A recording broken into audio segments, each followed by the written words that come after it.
సమర్థ రామదాస విజయం అధ్యాయం 4 రెండవ భాగం. గురవో బహవః సంతి శిష్య విత్తాపహారక తమేకం దుర్లభం మన్యే శిష్య వృత్తాపహారకం. ఈ విశ్వమందు ఎందరో గురువులు శిష్యుల విత్తమును హరించుటకు మెత్తని మాటలు చెప్పువారుందురు. కానీ శిష్యుల హృదయంలోని తాపము హరింపజేయగల ఉత్తమ గురువులు మాత్రమే పరమ గురువులనబడుదురు. పూర్ణ జ్ఞాని అయిన గురువులు లభించుట అరుదు. వారు నిర్మలులు, శాంతచిత్తులు, మితభాషులు, సదాచారులు, ఇంద్రియములను జయించిన వారునై యుందురు. శిష్యుని సమస్త సందేహములను దూరం చేసి జనన మరణ భయమును పోగొట్టు మహామహితాత్ముడు అనేక జన్మలలో ఆచరించిన పుణ్యం వలన మాత్రమే లభించును. అటువంటి పరమ గురువును పొందిన శిష్యుడు ధన్యజీవుడు. అంతేకాదు, పరమశివుడు పార్వతికి సప్తవిధ గురువులు భూమిపై ఉంటారని తెలిపినాడు. వెంటనే ఆ గ్రామ ఉపాధ్యాయుడు లేచి, మహాత్మా, సప్తవిధ గురువులు ఉన్నారా?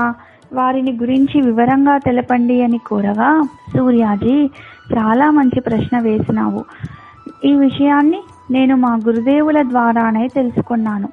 ఈ వివరములు శిష్యుడు కాదగిన వాడు తప్పక తెలుసుకొనవలసి ఉన్నది. ఆ 7 గురువుల వ్యవహారములను ఇప్పుడు తెలిపెదను.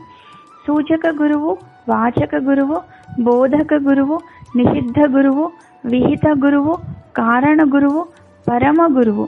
అయితే నిషిద్ధ గురువుల విషయం తెలియక వారి వలలలో చిక్కినవాడు అధోగతి పాలవుతాడని కూడా హెచ్చరిక చేశాడు.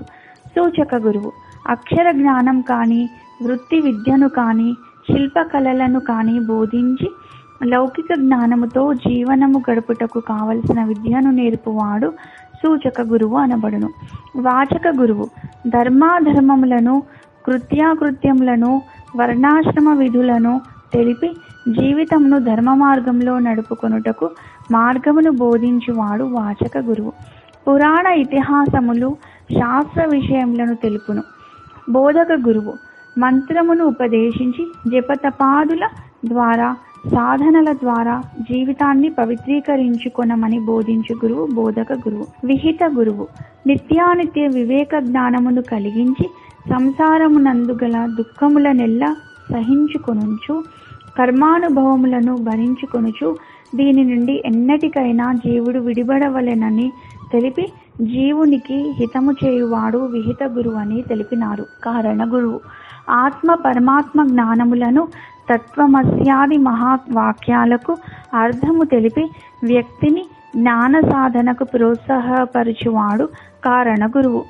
వేదసారము, ఉపనిషత్సారముల ఆధారంగా మానవుని పునీతుని చేయువాడు లభించుట కూడా ఒక కారణమే. కావున కారణ గురుడు గొప్పవాడు. పరమ గురువు జీవుడు చేసుకున్న అనేక జన్మల పుణ్యఫలం చేత పరమ గురువు లభిస్తాడు. పరమ గురువు లభించినాక వానికి అతని సేవలో నిమగ్నుడైతే పునర్జన్మయే లేదని శివుడు చెప్పి ఉన్నాడు. సాధకుని సకల సందేహాలను దూరీకరించి పరమగురుడు బ్రహ్మతత్వమును దర్శింపచేయగలడు. కావున అన్వేషణ చేత, శుద్ధ భక్తి చేత, నిరంతర స్మరణ చేత, నిర్మలాంతఃకరణ చేత అటువంటి పరమ గురువు లభిస్తారు. నిషిద్ధ గురువు మోహన, మారణ, వశీకరణాది క్షుద్ర మంత్రోపాసనల చేత ధన ప్రలోభ వాంఛాపూరణములను దృష్టిలో నించుకొని మంత్ర తంత్ర విద్యలను నేర్పించువాడు నిషిద్ధ గురువు. ఈ వలలలో పడినవాడు సృష్టి ఉన్నంత కాలం మానవ జన్మ లభించక క్రిమి కీటకాది జన్మలందే తిరుగుచూ ఉంటాడని పరమశివుడు చెప్పినారు. ఈ విషయాన్ని విని మాత పార్వతీదేవి పరమశివునిలా ప్రశ్నిస్తుంది, స్వామి, ఇంతటి దుర్గతి ఉన్నదని తెలియక పొరపాటునో గ్రహపాటునో తెలివి తక్కువ చేతనో అటువంటి నిషిద్ధ గురువు పాలబడితే వాని గతి అధోగతియేనా?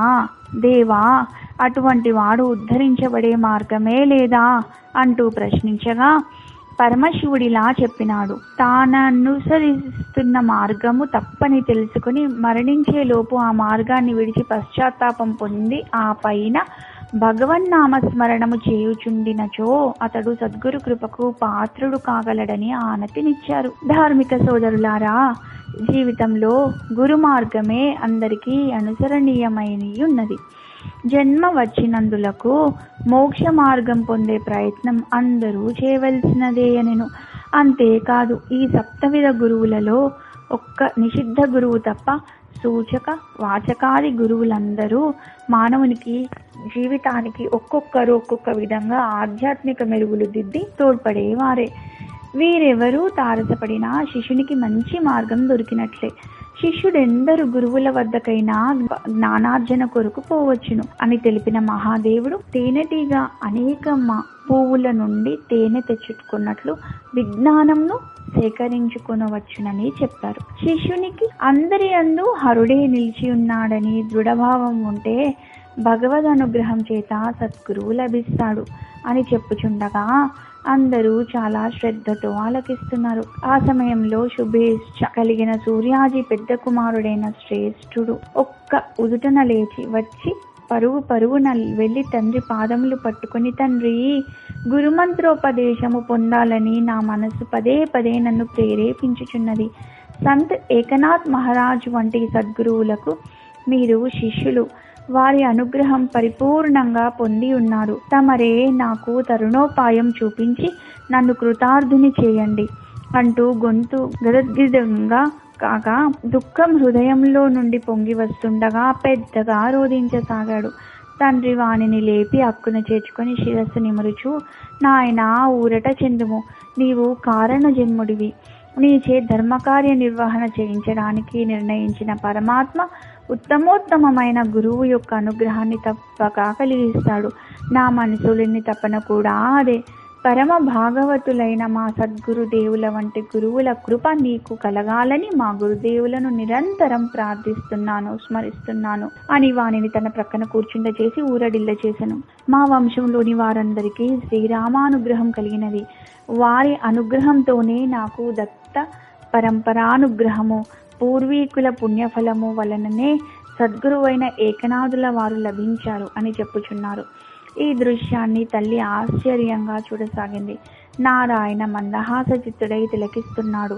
సభలోని వారందరినీ ఆ సన్నివేశం కదిలించింది.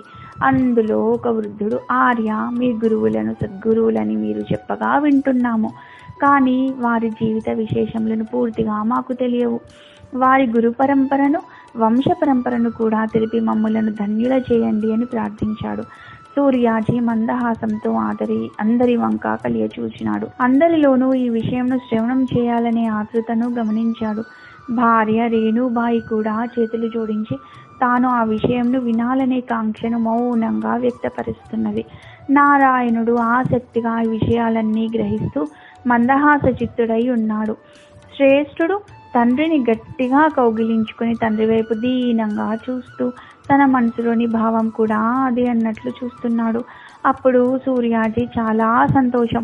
మీ ఆసక్తి, మీ శ్రద్ధ నన్ను చాలా ఉత్సాహపరుచుచున్నది.